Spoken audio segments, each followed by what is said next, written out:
one of the directors here at Sage. I should quickly introduce the guys. We've got Rob McDizzy from Syria. We've got Pablo Valelia from Colombia, Angela Reeses from Greece, and Gary Pretty from Sunbury.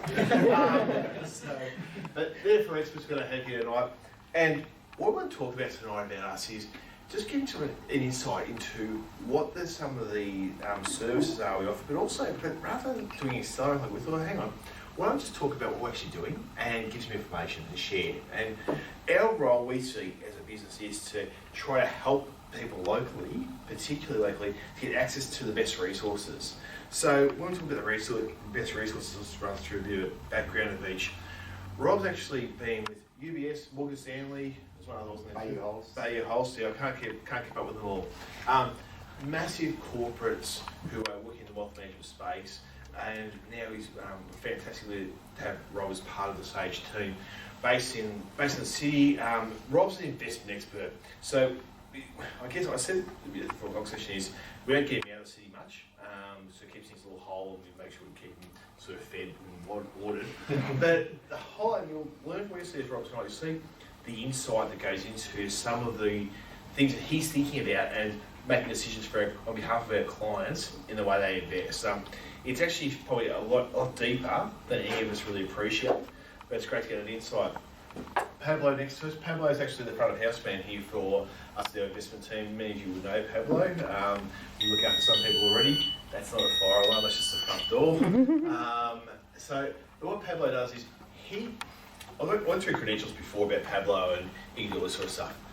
At the end of the day, from my view, he cares. He actually makes an effort to care about his clients, and the reality of the financial planning industry is historically, why do they get in trouble? Because they haven't. Okay, so Pablo offers that service, but what he does, he helps clients create a portfolio that suits their specific needs and addresses their wants, whatever that is. So it might be I want to spend the whole lot, or I might want to save the whole lot, but he can work with you on that.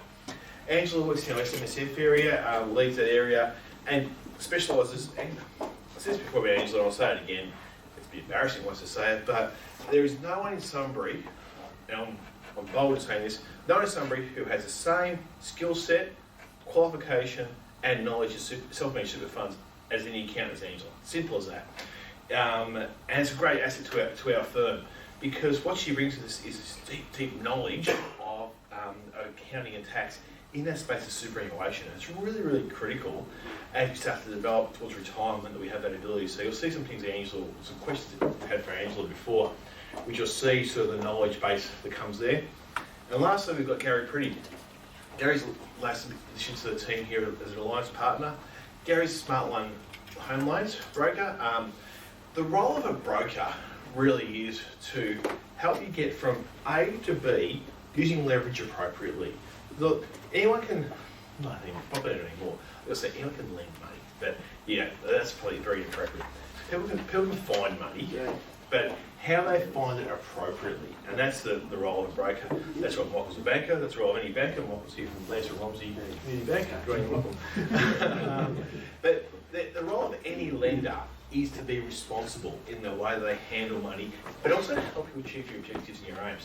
So for some people, it's really, really important to use leverage to get you where you want to get to. Gary's got a history of 30 years with corporate CBA. Now he's had 5 years at Smartline. And Smartline's system really is built around actually helping the clients achieve their objectives, not just about placing a loan. So we'll ask some questions with Gary. So that's a bit of a background of everyone. The idea of tonight was to be a Q&A session, question and answer, for those playing at home. And we've had a few questions already submitted to us in, so thank you to those who have. We sort of collated that into a group of about a dozen. But I thought I'd just throw the floor open. These guys are here. They've had no prep in terms of what you want to ask. Is there a specific thing you want to come in tonight and say, if I could walk away with one thing, what's something I really came here to walk away with? What do I want to know more than anything else? So we'll deal with those questions first. We've got a bunch of them here.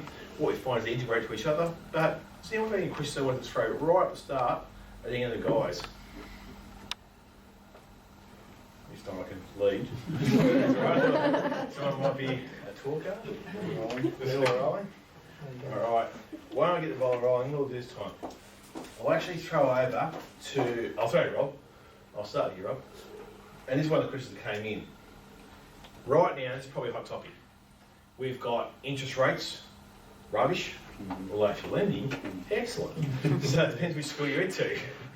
But the returns on term deposits are rubbish. The returns on general cash is poor. How do you actually look for investment options in this space with some capital protection that goes with that to try and get better returns right now?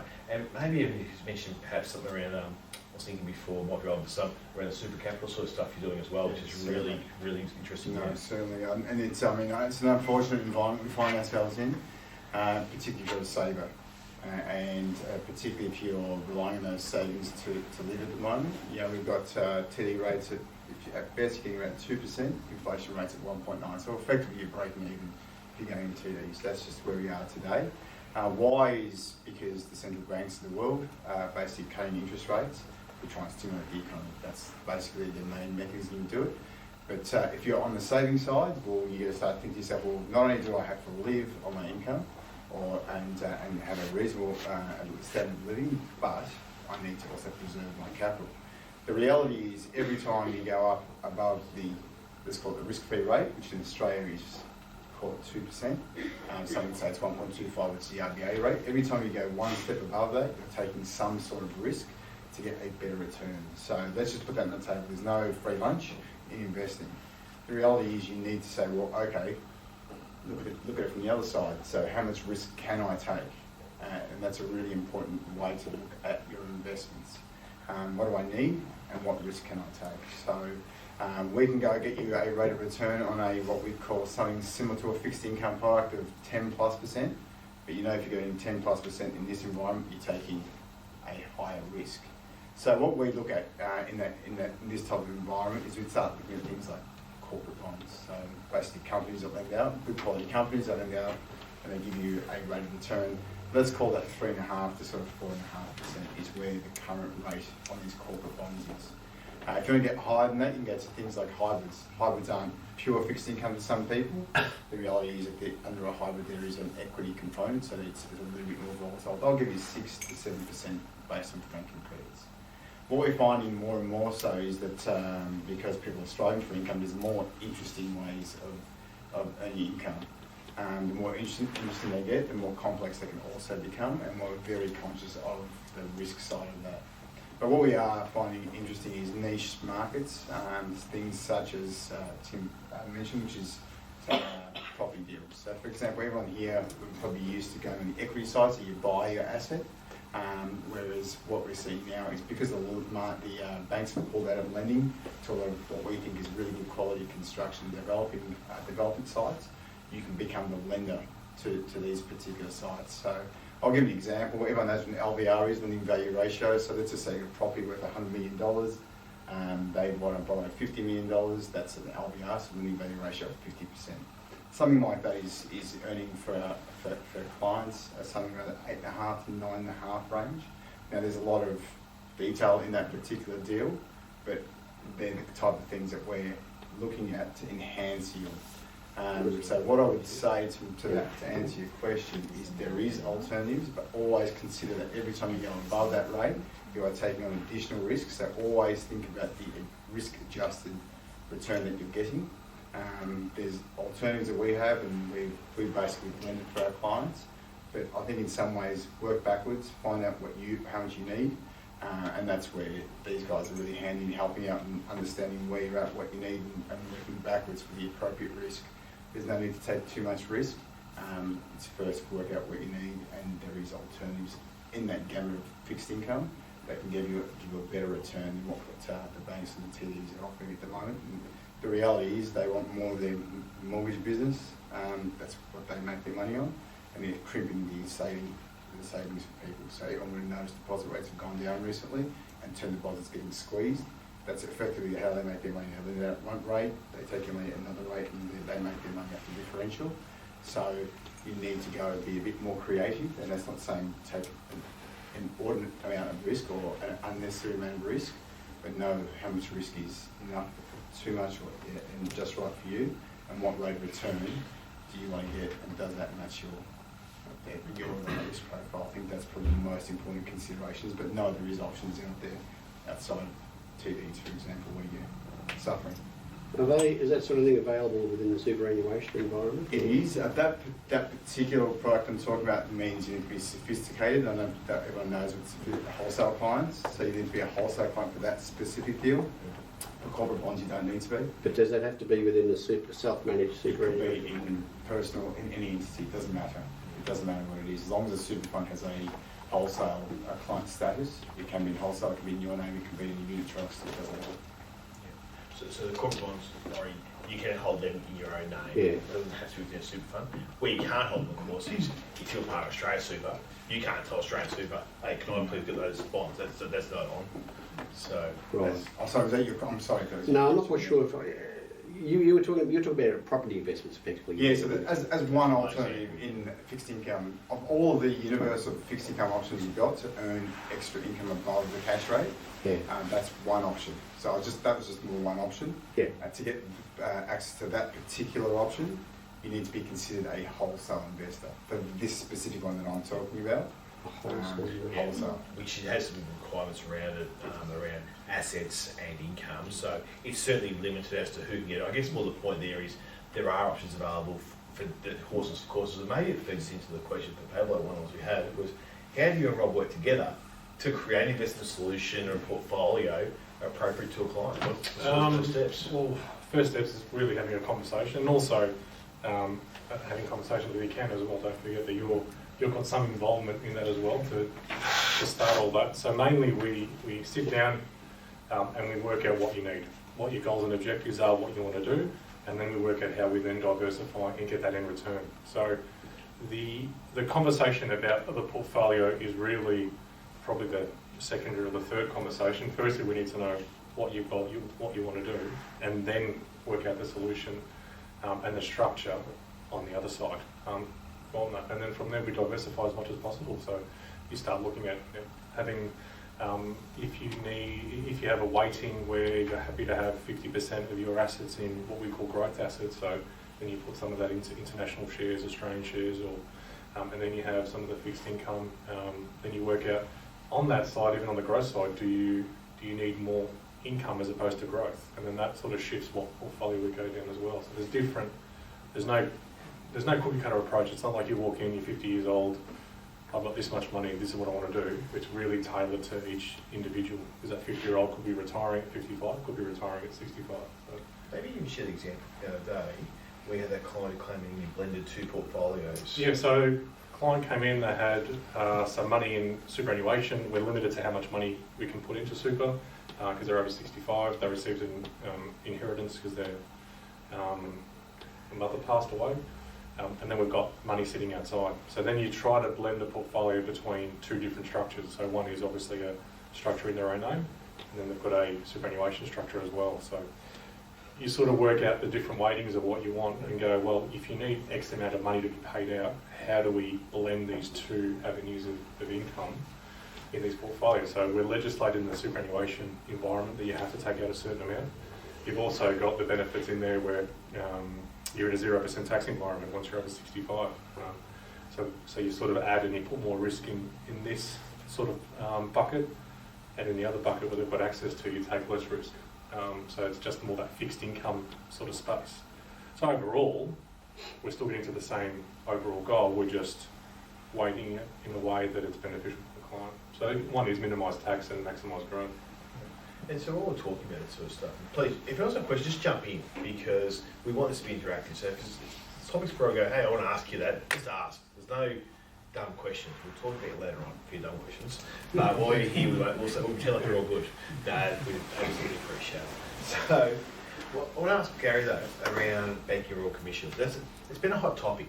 It's one of the questions that comes through from a few people around Royal Commission drives outcomes to the whole universe, actually, the Australian universe. The biggest outcomes for Royal Commission, how that's impacting the capacity of people to lend money and borrow money. There are a couple of younger people here tonight, so it might be really, really relevant to accessing funds. Yep.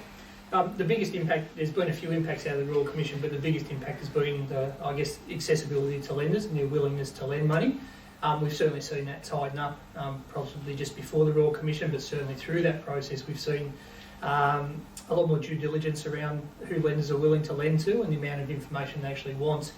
And to give you an example, we're now seeing some lenders wanting to see bank statements of your spending habits for maybe 6 months leading up to your application, or 3 months leading up to your application, to see actually where you're spending money. So it's not so much can you afford to loan post you're buying property, it's well, where have you been spending your money previously, and what are your spending habits been looking like, and where's your discretionary spending going. So that's been a major impact out of the Royal Commission, that responsible lending piece around can you actually not just afford the loan, but can you afford the lifestyle that you've got for yourselves as well.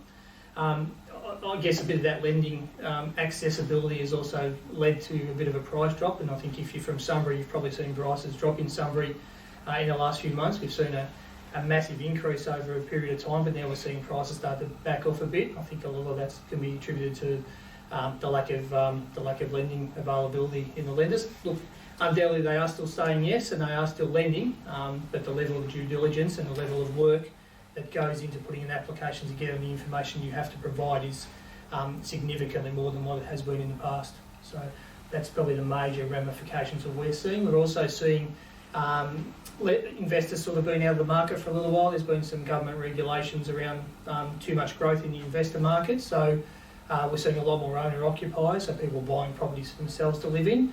And that also lends to some issues around where are they sourcing their deposits from, have they got equity, parental guarantees, so going to the bank of mum and dad to get them to put up a guarantee to cover any shortfall in deposits they've got. So we're seeing that real change from an investor scenario to an owner-occupied scenario as well in the lending landscape. Undoubtedly there's fantastic deals out there. Lenders are dropping their interest rates and have done just recently. So there's some terrific deals there, but just be prepared that there's amount of due diligence that the lender's going to want to put you through if you want to get a loan. So if you want to be borrow ready or lender ready, yep, what would be maybe 3 or 4 key things that I need to do to make sure that the bank's going to say, let's say yes, but give me the best chance of not say no? Don't be late on any payments on anything. Credit cards, overdrawing over your limit, late payments on credit cards, a massive no. Overdrawing on your own personal accounts, again, is another thing. Pay all your bills on time. Don't be late on anything because the banks will find out about it nowadays. That's really critical that you're on top of your bill paying cycle. Do not be late with anything. Access free credit reports on yourself so you can see if there's anything in your history that might come up, and everyone's entitled to free credit reports. You can get them through a number of different websites. They're probably the critical pieces, and just have a look at your spending habits. And if you're planning on borrowing in the future, 3 months, 6 months, just sort of start pulling back on your discretionary spending habits and just start, I guess, live a little bit cleaner for a few months, just so you present a better case scenario to the bank around what your habits are. Agree, Michael? You do. We're finding those challenges, aren't we, constantly? Yeah. Let's take a little bit. Rob, I'll come back to you and talk about a couple of questions we had. This is actually from someone who is with us already, so some of your clients already, your wealth management side of things. You've added gold companies actually to your portfolios in the last few months. Maybe you can take us through why, and then also part of that, why gold companies and not gold itself. Sure. So it's an interesting topic, gold. Some people love it, some people hate it. Some just don't get it and why you own gold. So about 6 or 7 months ago, we started adding to our portfolio, add some gold exposure. And the main reason is, there's a lot of reasons why gold can go higher and increase in value. It's some of it's based around risk, so geopolitical risk. Let's talk about Iran and US, what's going on there, what's going on with China and US, and trade tensions and general tensions around the world. So fear often means that people revert back to gold as a store of wealth and something that's outside the system that they can maintain their wealth in. So that's one reason why gold, I think, has been increasing recently. The main reason we got into gold and why we thought gold is attractive is that we're seeing globally we got negative real interest rates. And by that I mean, where's the interest rate today, minus the inflation rate, which is effectively the real interest rate. And we're getting flat to neutral or to sometimes negative interest rates globally. That is a good position for gold, and the reason for that is gold pays no dividend. In fact, it costs you money to store physical gold. So it actually costs you to hold gold. So if you've got high interest rates, it's not a great environment for gold because it costs you money, it's still something that pays you no dividend. But we've seen recently that central banks, we started noticing central banks are starting to reduce their interest rates again, and inflation rates in Australia, say 1.9, globally, let's call it the same kind of number. So we have a lot of cheap or real interest rates that are at negative or below, a good environment for gold. On top of that, the big shift that's occurred, and probably the appreciation we've had in our gold investments has been a lot quicker than we thought they may occur, because of the US dollar weakening, and in particular, we have a US president who is no longer a backer of a strong US dollar.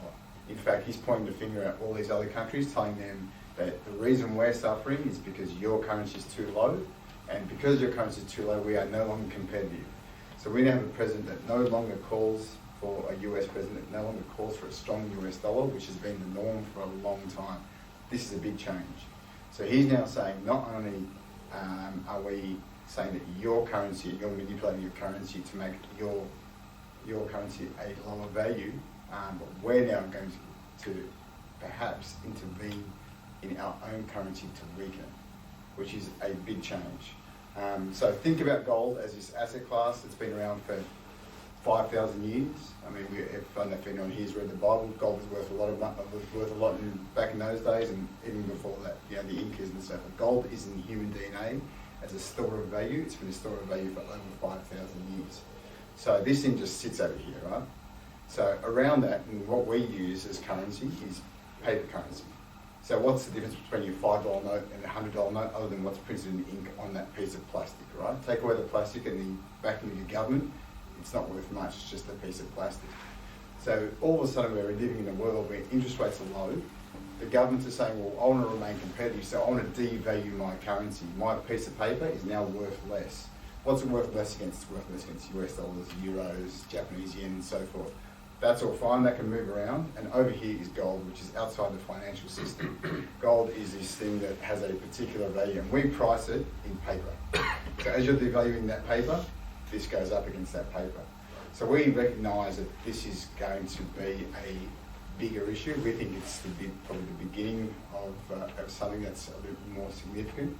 We didn't realise Trump was going to be so aggressive on their currency and their currency valuation, and openly state this. That's made it just go a lot faster than we thought, but that's the reason why, the major reason why gold is appreciating at the moment.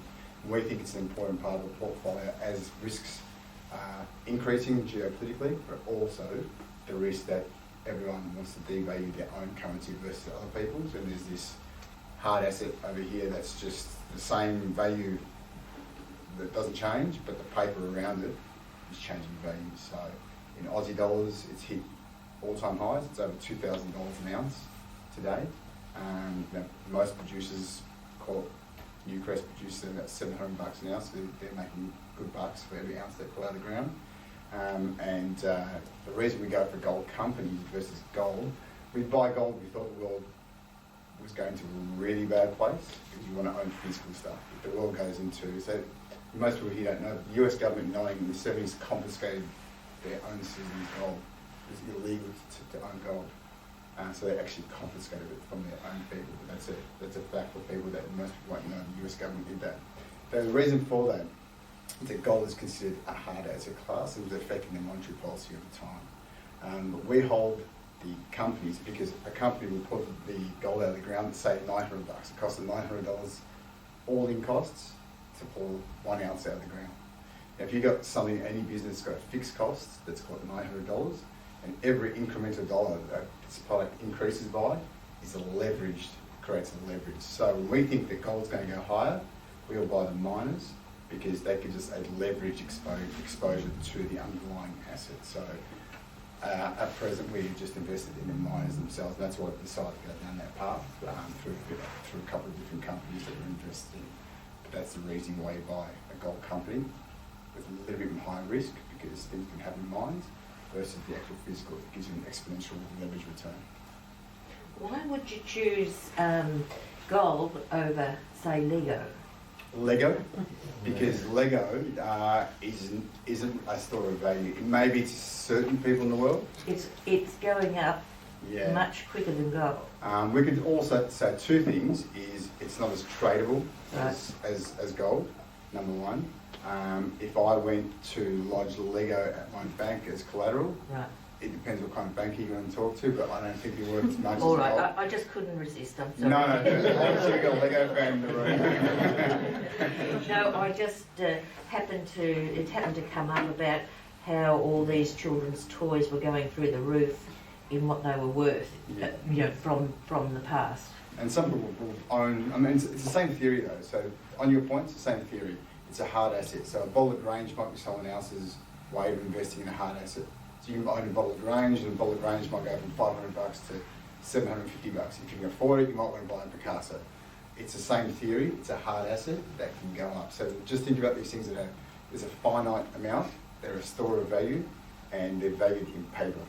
And that paper is the main determinant of what that's worth. So you can call it gold. Gold is the most tradable asset. It's easy to access, but it's the same theory as to why Lego may go up or It's also Lego liquidity range. too, being able to sell that asset too. Yeah, absolutely.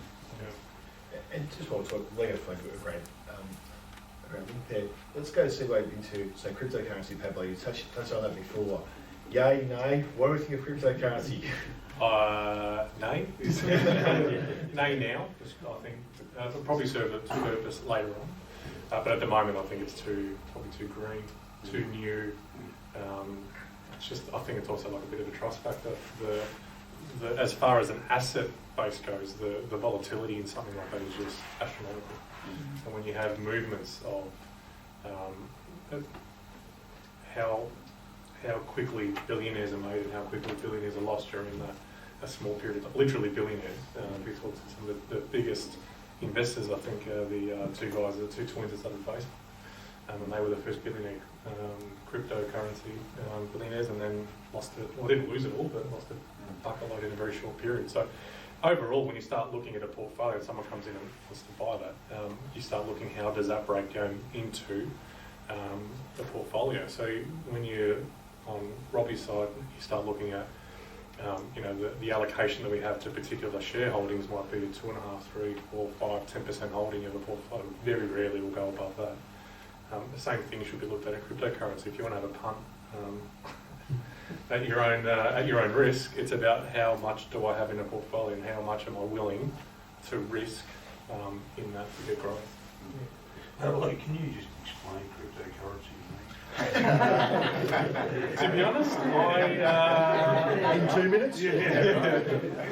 I still can't get in my head around how it's mined. Like that's one thing that it's something that's mined, but it's not there, and it's just the computer that does it. Like I still find it bizarre how it works. But essentially, it's something that's not backed by anything. It's got its own Like US dollar? Well, again, It's not solid, it's not paper. it's not nothing. paper. Yeah, how can something that's not there have a value? Yeah, it exists, but yeah, I still find it bizarre that it's out there. I think it'll probably come out. To be honest, it's something. Well, it's the way the basics of it is. It's something that's not really backed by anything. So everything's backed by something. So when you've got the US dollar, it's backed by the US dollar. It is finite though. Yeah. So, and you say there's only so many bitcoins that will ever be able to be mined, and it's an algorithm. So it's a mathematical algorithm that's in a blockchain technology, which allow it stays within one circular, basically terminals that speak to each other. So they're always checking each other. And there's only so many. So the reason it costs so much, so one Bitcoin now costs more to mine than it itself. Yeah. And that's the reason is it takes so much energy through electricity and cost of electricity to run your computer to work out an algorithm that breaks that code to get a Bitcoin. Whereas when it first started, it was a lot easier to mine these Bitcoins, but it's a finite amount. So that's where the value comes in. Even if it's finite, it has a certain value, and it's in a blockchain technology which allows it to be controlled. And controlled, and no one disputes the fact that can be controlled. It's just that, well, what would you rather own? And that's why it's so volatile. And then how do you utilise that Bitcoin or that particular cryptocurrency is the issue. So how do you go down to the shop and buy your milk for the Bitcoin? Where will they go? Well, Facebook has recently issued, announcing they issue their own cryptocurrency. So there's probably a place in it, but the point is it investable? Or it's probably safer investments or less volatile investments at the moment. So for those who are okay with a bit of swearing, this week, this week tonight, John Oliver, if anyone's seen that, he has a full episode on cryptocurrencies, and it's mind-blowing actually to watch that. I don't know if it's on YouTube or whatever, but yeah, it was frightening. Before I jump, I've got more questions here. Is anyone who's popped up for them I wanted to throw out there? The guys at the front, how do we get? No, I've been inspired. Something brand new. This is going to be a continuing theme for me. I'm probably giving my game away, but can you invest in gold companies again through superannuation? Yes. Specifically gold. Yes, you can. So specific gold companies, yeah, they're listed on the Australian Stock Exchange, so you can invest into those particular companies. And as far as I know, if there's a private company that for some reason you want to invest in, there's no reason, I don't think there's any restrictions, super funds to invest in that company. Yeah. But generally you would do it through a liquid stock exchange listed gold company. That's probably the way to do it. The biggest gold company in Australia is called Newcrest Mining. They produce 2 million plus ounces a year out of the ground, so you can sort of do the maths as to how much money they're pulling out of the ground at the moment. So that's the most conventional way of accessing those. We invest through Newcrest, which is the biggest gold mine in Australia, but also GDX, which is an ETF, which gives you access to the largest gold miners globally. Is that available through? Yes. So GDX.AXW, yeah. GDX. Through superannuation. No problem. So that's listed on the stock exchange as well. GDX. Yeah, GDX. It's Gold Vectors Gold ETF. Okay. Maybe Angela, you can talk to some of the risks that's associated with, because England is with the auditor on the super funds, he's a fund man. And maybe you can talk about some of the risk of getting involved in alternative investments in, say, a self-managed super fund environment as opposed to liquidity and capital investments. So for example, when we're talking about the cryptocurrency, the ATO has come out recently, and whether it's through a super fund or through yourself, they're actually cracking down on it, because a lot of people have taken massive hits, but then in those early days when they started out at $1, $100 and all that, and they jumped up to their 17,000, people got out, they made a lot of profit, haven't declared it on their tax return. So individually, the ATO is chasing them. They've got access now, just like they do to Centrelink, to be able to get that information. In super funds, they've told us that as soon as we put cryptocurrency down as our asset inside our tax return, they're going to come and audit you. They want to know. They want to make sure that you've got everything right, you're doing the right thing, that asset physically exists.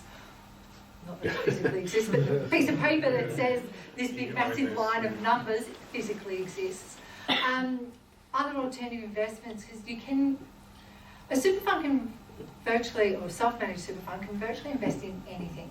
It's just whether you would want to, and there are a lot of risks. You can invest in collectibles, you can invest in artwork, you can invest in cars, classic cars. But there's a whole issue to do with sole purpose test. And the sole purpose test says it is for your retirement, ill health or death, basically. If you have a classic car, you cannot ever drive it, not even to the mechanic to get fixed. So it's going to sit there, and what we had is when the rules changed, a few people had classic cars that were worth 70, 80, 90, 100,000, have sold them for 50 because for 2 years they weren't allowed to drive it and they deteriorated really badly. So there's a lot of risks involved in having alternatives, but it is an availability, and it's not something that we really like to do because usually the risk is way greater than the reward. Angela, might think other questions I've got for you, something I've got the whiteboard for. There's a change in the rolling concessional caps, and this is a tax opportunity that's coming here and now for clients. Not this week. This week's a very exciting week. It's in the financial year, and we'll have a party on Sunday night. pop the corks, best pens out and the calculators, away we go. But Angela might talk us through rolling concessional caps, which is actually going to become really, really relevant for clients who are primarily got super funds with a balance less than 500 grand. There you go. Yep, so before I do say that, if you are planning on putting a contribution in, make sure it's in before Friday. Okay, don't try and do it at 5 p.m. Friday because it won't be accepted. But what's happened is the rules have changed in Australia, and before we used to have a cap, and the cap said we're only allowed to put 25,000 in. We put the 25,000 in. If we only put 5 in, we you lose the other 20. So it's a bit like the old data plans on your mobile phone. If you didn't use it, you lose it. What they said is, well, that's probably not fair to a lot of the older Australians who want to build up their super, or even younger ones that want to get a good head start in life and have had some windfalls that they want to invest in the super fund. So they've offered this opportunity of a 5-year rolling super concessional contributions cap. Started on 1st of July 18, and what it says is you're allowed to have $25,000 a year for the next 5 years, and if you don't use it all, we can roll it forward over those 5 years. So the way it goes, and as Tim said, you've got to have less than 500,000 in. So if first year, this year we can't do much, we've got 25 because it's a first year rolling. So starting 1 July 19, if our balance is less than 500,000 at 1st of July 18, we can go 30 June 19, year 1, we have 25, I'm just going to put 25k. Year 2, 25. Year 3, which is 2021, 25, 2022, 25, and 2023, 25. That's what we're allowed to put in. That equals your $125,000. First year you put your 9.5% in, so you put your 10 in. You have 15 available to carry forward to the next year. So technically the next year I can put 15 plus 25 in if I've got the money. I don't have the money, so just my employer goes in again. I have another 15 plus the 15 I have here. I've now got 30 I can carry forward to the next year. So this goes on for a couple of years. So now I've got, 45. And then this year here, I make a capital gain, I get an inheritance, I have a tax issue because I've received performance bonuses, things like that. I want to be able to access my 25 plus up to my 45. I can, as long as at 30 June 2021, my balance was less than 500. Okay, so I've decided I need to use $40,000 to reduce my tax. That means I've got 15, I've got 45, 65, 70,000, I've got 30 left over to use another year. Make sense? This could be 60,000.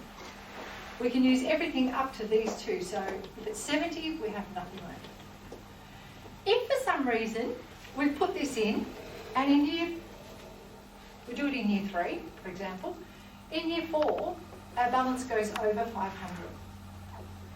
So we can only put in up to 25 because our balance is over 500. Does that make sense? But what it does do is, let's say we've used only 20,000, so we had 25 carried forward in that year. Year 5, markets have gone fairly bad, we've had negative returns. We end up at 499k at 30 June 2022. It allows us to put in that extra contribution that we had here, plus the difference here, plus this again. Does that make sense? So if we've only put in 10 this year, we have 15 left over.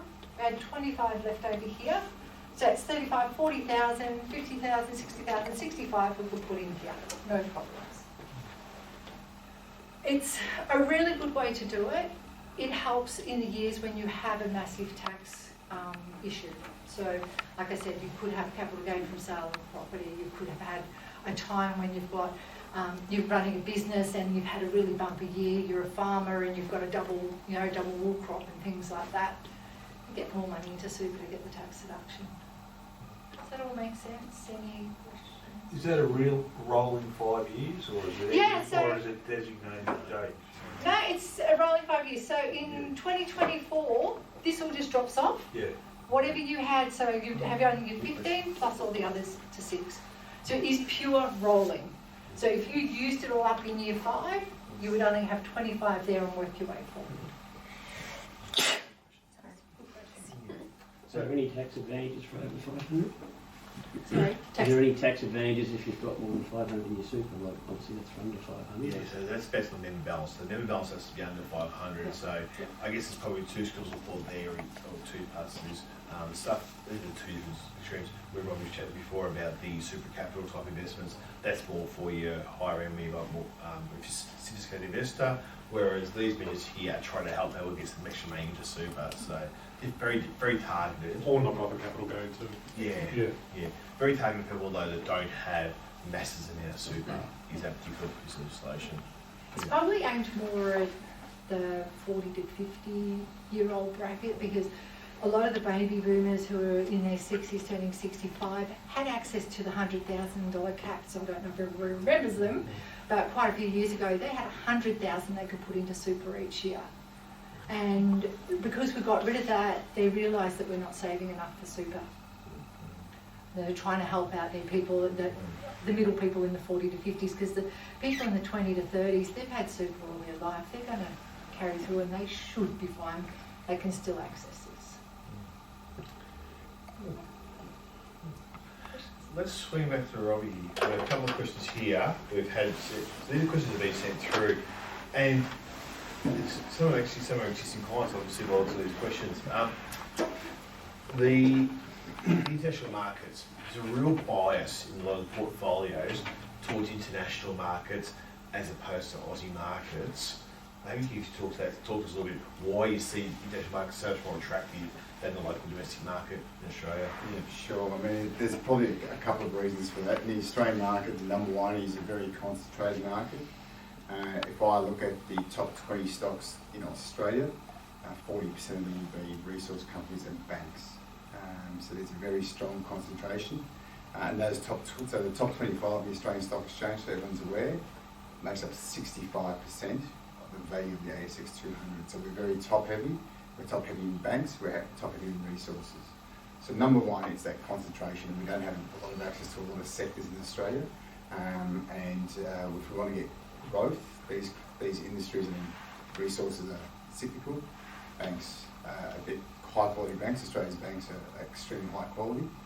So we don't have an issue with that, but the reality is that we don't have access to a lot of other sectors, and sectors can be growth sectors and give us a lot of leverage to what we think are structural tailwinds, which is generally coming up from other parts of the world and growth coming up from other parts of the world. So as an example, if you look at it, our tech companies, our top 5 tech companies are worth about $33 billion in a good day at the moment. In the US, their top 5 tech companies are worth $4.2 trillion. Gives you a bit of sense for the size of the companies and the opportunities that they provide. You probably, if I went around, I'm pretty sure you'd name those 5 companies.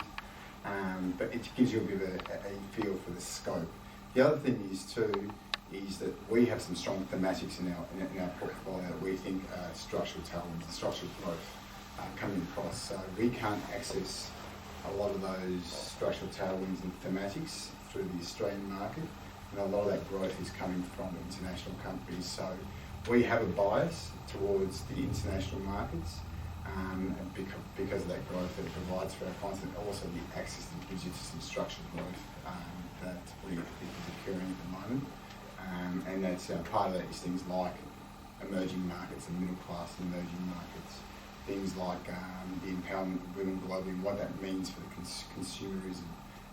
It's also tech and specific tech such as Internet of Things, artificial intelligence, edge computing, all these type of things. So these big thematics, some Australian companies give us some access to it, but not to the quality and the size of the market that we see opportunities overseas. So we have a bias towards international markets for that reason. It's the companies that we generally will invest in are large companies which you'll know the names of generally, and they'll give you access to the rest of the world. So if we buy a company in the US, let's call it Amazon. Amazon is not just a US company. Amazon is a company that gets a lot of its revenue from other parts of the world. If we buy a company like Diageo, which is a spirit maker, that gives us access to emerging markets. In India, for example, their people are getting wealthier, which means they like to consume nicer things. Generally, that means things like whiskey. Whiskey is very popular in India, and that's where a lot of that growth comes from, as an example. So they're the type of things that we look at, and we think has structural growth. We've seen banks have been challenged in Australia. They're great businesses, but they've been challenged for growth. So we start looking to the rest of the world, and we have access to pretty much. We look at a universe of over 6,000 companies listed on stock exchanges around the world as our universe we want to invest in. And then we effectively look at thematics, financials, and then the last bit that we do is pick the stocks so we don't invest in for the portfolio. But that's why we have a bias towards global, which just gives us so much scope for investing in growth. So while we're on the global, let's go to the other one, which is the China-US trade wars. Hot topic. It is hot topic. The impact it's going to have on our portfolios, on the world. We're going to talk in terms of the economics of it. Not worried about the actual politics of it, the economics of it. Unfortunately, it's not great news. It's not a good thing. It's not a good thing when you bring in tariffs. Well, you have to think about what's happened. So the last 25, 30 years, the world's globalised, which means all supply chains have globalised. So is someone in China or a company, a factory in China more efficient at making this widget for me to put into my Apple phone? Probably. That will then move from China to Bangladesh to Vietnam. So all these supply chains of capitalism has created a very efficient supply chain. The problem with when you disrupt these supply chains and start putting tariffs on them is it makes the production of these goods more expensive. And in the end, the reality is these companies are going to pass on the cost to you and me. So we create inflation and we create inflationary pressures by putting these tariffs in there. The other things it does is it slows global trade. So all of a sudden you have the Chinese contracting, you have the US contracting, it drops confidence. The economy is built, number one most important thing in any economy is confidence. If you think tomorrow's going to be better than today, you're going to spend your money today, right? So if you start detracting from that confidence, which is slowly, these trade wars are eroding that, then that's not going to be good for the economy. Where we think is going to go, we thought this would be resolved a lot earlier.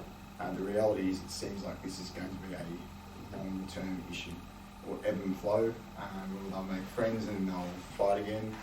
The reality is you have two superpowers, or an emerging superpower in China and the existing superpower in America. Who's got the military might and got the economic might is being challenged by China coming up. So how they're going to handle that and how they're going to try and control their position, maintain their position is what this is about. And there's issues like intellectual property, which we understand is probably a fair point from the US, but trying to predict when this will end is, I guess, a impossibility. We have a G20, so G20 meeting this Saturday. We expect Trump and Xi to meet. They'll probably say something nice and friendly. Markets might like that in the short term, but the reality is I don't think this issue will go away. And the other thing it does, and this goes back to gold again, I think, is that if you start getting too much pressure on China, China will start trading every other country apart from the US, which then detracts again from the US dollar, and this is where the currencies come back into it. So there's all these moving parts going on globally now, and the risks are increasing. But how does it affect Australia? Well, Australia's in a very, very unique position. Australia's got a very strong trading partner in China, and a very important trading partner in China. They've got a cultural and military ally in the US. So that's not going to go anywhere, and Australia needs to maintain that. They also need to stay friendly with China. So Australia's in a, I think, privileged position, but also a very vulnerable position if it's not managed properly. We can't threaten China, and we need to maintain our trade relationship and our friends with China at the same time as keeping the US on side. So our hands are, to a degree, in the hands of the politicians, for better or worse. And we're a good bunch we've got at the moment. So hopefully, fingers crossed. So how do you make investment decisions though in that environment? Like obviously you guys get so much data. How do you actually make decisions? Or do you just jump out of markets?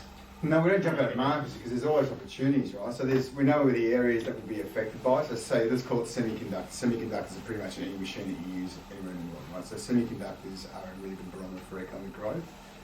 And there's certain, so everyone knows what's happening with Huawei in China. So Huawei is a telecommunication company that the world is trying to ban, the US is trying to ban because they said they're spying on the US and also other parts of the world. So effectively they're putting pressure on them. The reality is, in the real world, the biggest customers of Huawei are US companies.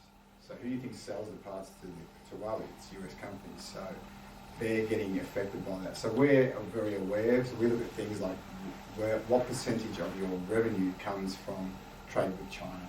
So at the moment, in general, we're avoiding companies like that. We think at some point they may create fantastic opportunities, but we generally will avoid it because we don't know how long this can last for, and there is a reasonable impact. Some businesses, their revenues are 30 to 50% trade to China. So at the moment, they're looking really good value, but the reality is, can you go in there just yet? Probably not, but we are very aware of where we should be avoiding, knowing that they are good companies, but you know, if we can't control it, we don't know, we don't have good visuals into what's going to happen, then it's pretty hard to invest in those particular companies. So there is spaces and sectors that we are pulling away from, but like anything, it always creates opportunity, right? So maybe China starts trading more with Europe, maybe European companies benefit, maybe other parts of the world start benefiting from further trade with China. The reality is the world's going to keep growing, it may ebb and flow.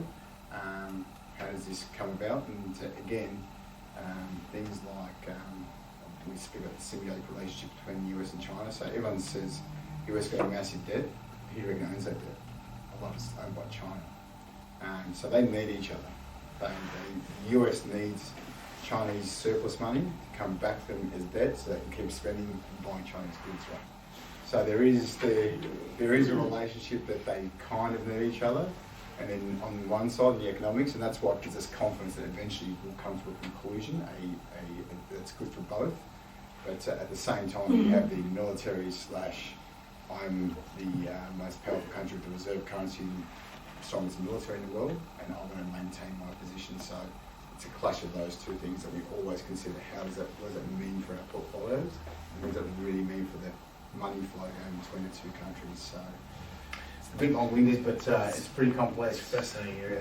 So with all this complex... just on the trade aspect, with the possibility of Boris Johnson becoming the next Prime Minister of the UK, and the UK bailing out in October with a no deal, the no deal Brexit deal, because Theresa May has not got one in 3 years, so Boris isn't going to pull a big rabbit out of the hat in 3 months.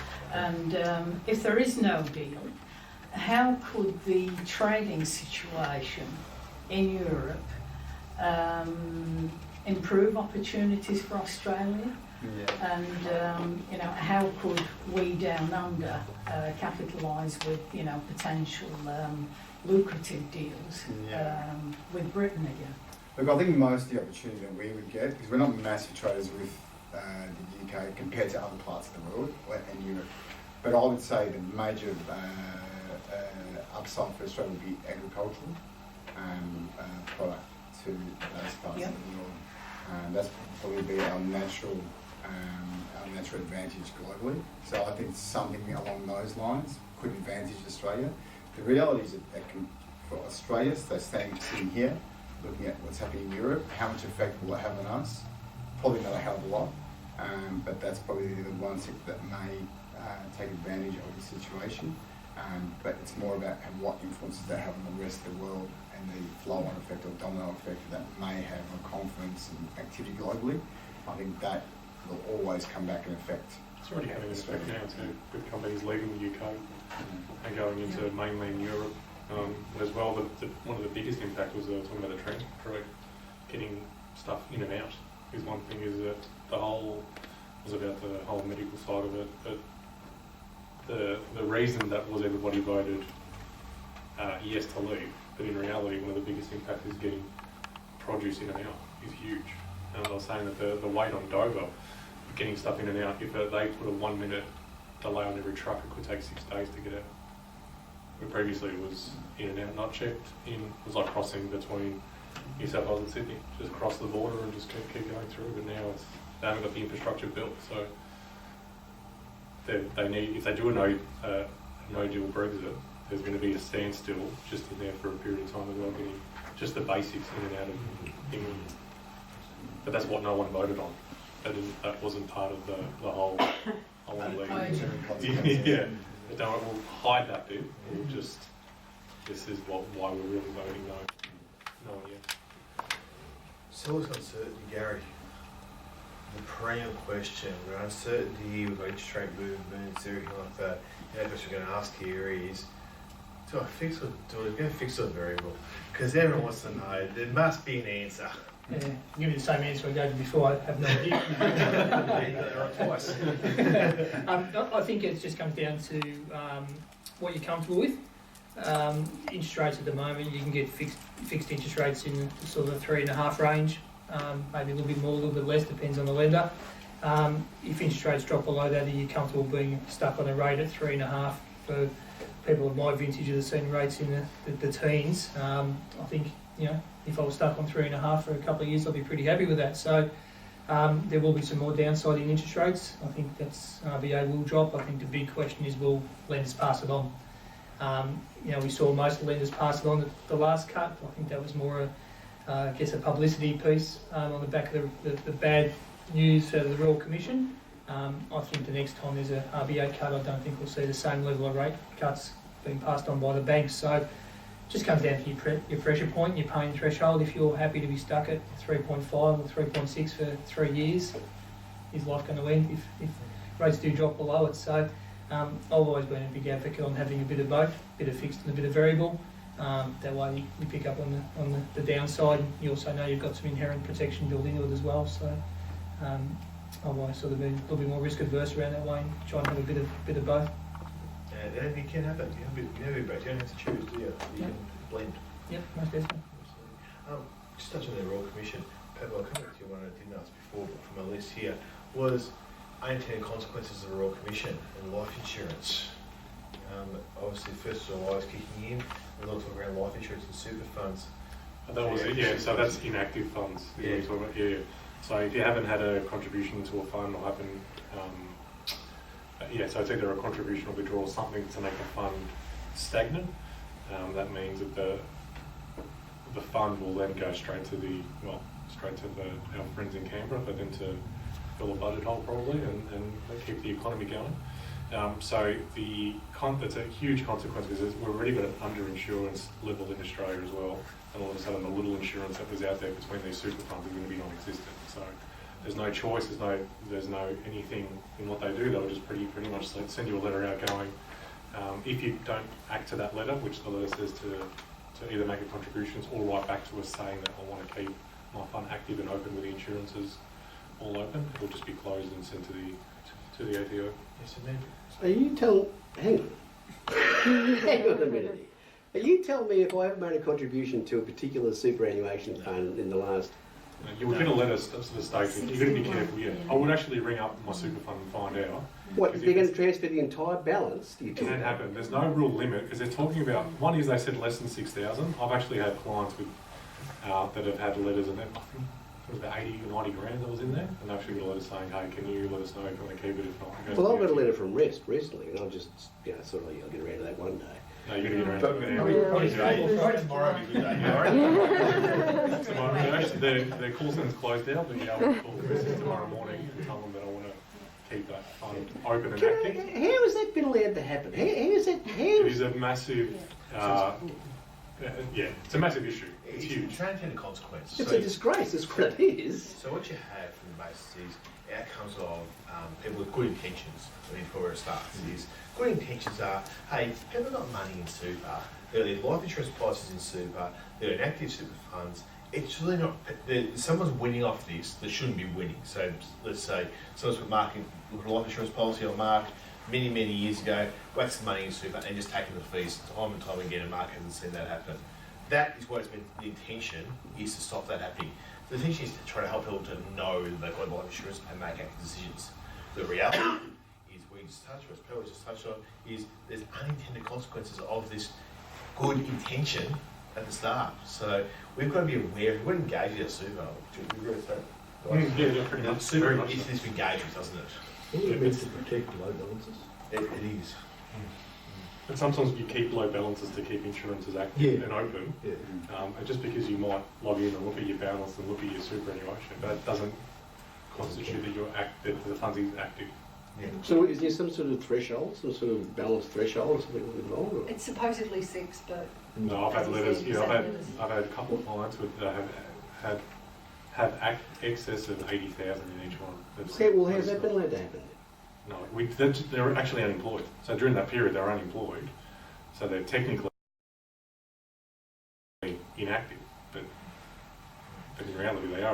I'm looking at it and we're managing it and doing it. So it's a simple thing, we're connected, so it was just a simple letter. But if you're not, it could be that it goes. And it's not a once-off thing that you have to notify them, it's every 1 to 2 years. Yeah. They'll send out another letter in less than 2 years' time to say, hey, do you still want this to be active even though it's inactive? Otherwise, they'll just send it straight to the government. So engagement with our super must increase, has to, even if we don't want to. We've got to engage with it. No, how about we kick out the person who made that decision? How about that for Yeah, who knows? Well, we voted him in, so he was part of the whole deal. Who was that? We voted him in, so that was part of the ScoMo. Liberal policy, yeah. So just engage. You've got money, engage. Don't ignore a letter. Another reality is, think about is, if you walk past and I put, say, $20,000 sitting on that table there, I bet you'd have some interest in it. Potentially, people in this room have more than that sitting on the table they're not interested in at all, which is in your super, potentially for some of us. So engagement's really critical. Any other questions anyone wants to fire at our esteemed panel? I'd just like to ask, given the concerns about tariffs and things like that, and we're saying interest rates are going to go down, what's your position on inflation going forward? Because that could change everything. Yeah, absolutely. That's the big one.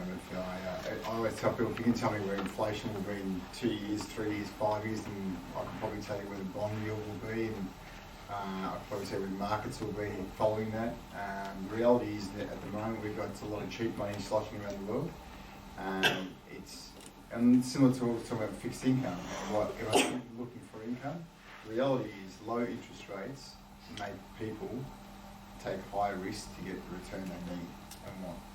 And this is the reality of the world that we're in. So if inflation does pick up, which they've been trying to pick up for years unsuccessfully since the GFC seems to have changed monetary policy and how normal monetary policy works. Since then, it's been hard to get inflation up and going.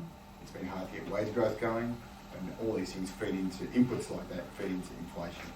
So if it actually started going and interest rates started rising, there would be a pretty big unwind in a lot of sectors that are extremely attractive at the moment, and a lot of assets. So if you go back 15 years, or 15, and you saw infrastructure assets were one of the most boring investments that you would ever invest in. It was there, it was for pension funds, it was for super funds to invest in, not you. They become the most popular investments. The reason is they give you at least a good, nice, steady return, right? So all of a sudden these type of assets have gone through the roof. I mean, I'll look at REITs or real estate investment trusts that are listed on the stock exchange. I see something trading at 4 to 5 times their revenue, which to me is extraordinary. That's a I wouldn't call it a bubble. It's an extraordinary variation from long-term average. And the reason for that is because interest rates are so low. If we see interest rates rising, there'll be certain assets that perform quite well. There'll be a lot of very loved assets at the moment that will perform extremely badly. But until that happens, then we're all forced to buy riskier assets to get that income that we all want and need. That's the reality of the world we're in at the moment. So to your point, if we knew inflation was going to pick up, and there was a sign early last year, January last year, US interest rates went to 3.25 with the reflation trade, and everyone thought inflation's coming. It went to 3.25%, today it's 2%. So we've cut off 1.25% of the US, which was the strongest economy at the time, right? So that kind of tells you where we are. We had that reflation trade come through because Trump effectively put a tax stimulus to the economy at a late stage of the business cycle, which we can argue whether that's the smartest thing or not. I would say it's the worst time to do it because it speeds things up and then you don't need it at that particular time, so you shut your bullets effectively at the wrong time. So what we're seeing now is a deceleration of growth and deceleration of inflation based on that move. So now the US is no longer the exceptional economy in the world. It's just like everybody else, and there's a decelerating growth occurring in the US. So at the moment, there's not much inflation pressure. The things the signposts look for are things like wage inflation, and in the end, the tighter the labour market, real tight, like as in not just put on the numbers. So participation rates going up, and then that labour market gets tighter, that's when you start getting wage inflation, and wage inflation should eventually lead to real inflation. We're just not seeing that. And that, you can say that's because the monetary policy's changed, but probably because technology's changed. A lot of jobs which were sensitive before to economies aren't as sensitive. That's things like automation, artificial intelligence and so forth, which will become more prominent, not less prominent. So there's a lot of weird and wonderful theories going around as to how we can handle that, but probably not for today, but it's a challenge. And I think the central bankers around the world, who are pretty smart people, they can't work it out, and they're trying to. So, but if it did change, it would change the complete investment landscape. It would be a pretty volatile time. Well, I guess it's 10 past 7, so we take just over the hour. So really appreciate everyone coming along tonight. Look, we're trying something a bit different here. It's a bit of a Q&A session. The whole idea of this was we hate, personal me, I'll say, I hate sitting in sessions where you read off slides. There's nothing more boring than someone who has a set of slides up there, they read it to you and say, mate, I've got a pass grade 3, I can read. So what we hope tonight we've been able to bring out is just a bit of insight into some of the people in our team who are really important pieces of the puzzle with this stage. We take a view very much that the accounting industry is changing and evolving, and AI, particularly Ron's touched on it then, AI is massively challenging to traditional accounting. It's all about relationships, and it's about deepening that side of things through things like wealth creation, understanding opportunities like we've got here, all that sort of stuff. So I hope we've got a lot out tonight. We'll be around for a bit longer. Please, there's feedback forms there, which would be great if you could fill them out. If you love the idea of tonight, you thought it was really good, we'd love to get more people here, quite honest. So please tell them to come along. If you like it, please keep that to yourself. We don't think it to get out of here. And really topics. We wanted to say, if anyone's got any topics that they want any expert panellists to talk about that you think we need to do, let us know, and we'll try and arrange another session. Absolutely, chatted before, it might be estate planning, it might be about insurances, it might be that sort of stuff. Anything you sort of think that's in that finance sphere, we want to be the hub, and that's the sign on the front that says we're a hub, so we're coming to be that central point and supporting everyone. So thank you so much for coming on tonight. Thanks to the four up front, they've been here since 4 o'clock, done a couple of sessions, and it's been really, really good. And thank you to Linda, who organises all this as well. She makes it all happen. But most importantly, thank you for coming along. You coming along makes us want to do more and more of this, and we hope we get value. We're trying to, just a little that's about Rob, is you would have seen the abundance of knowledge that is available as a resource for our business. We don't see Rob at Sunbury Life because he's doing the work behind the scenes. And it's a nice opportunity for us to sort of share that with everyone and see what's been going on behind the scenes. We think that that's the sort of stuff that people who live in Sunbury, Gisborne, Romsey, Lancefield, Diggers Rest should be able to experience and get the benefits of that. This shouldn't just be high-end Collins Street information. So please share that around. We'd love to help more people locally. So thank you very much and have a good night. Thank you.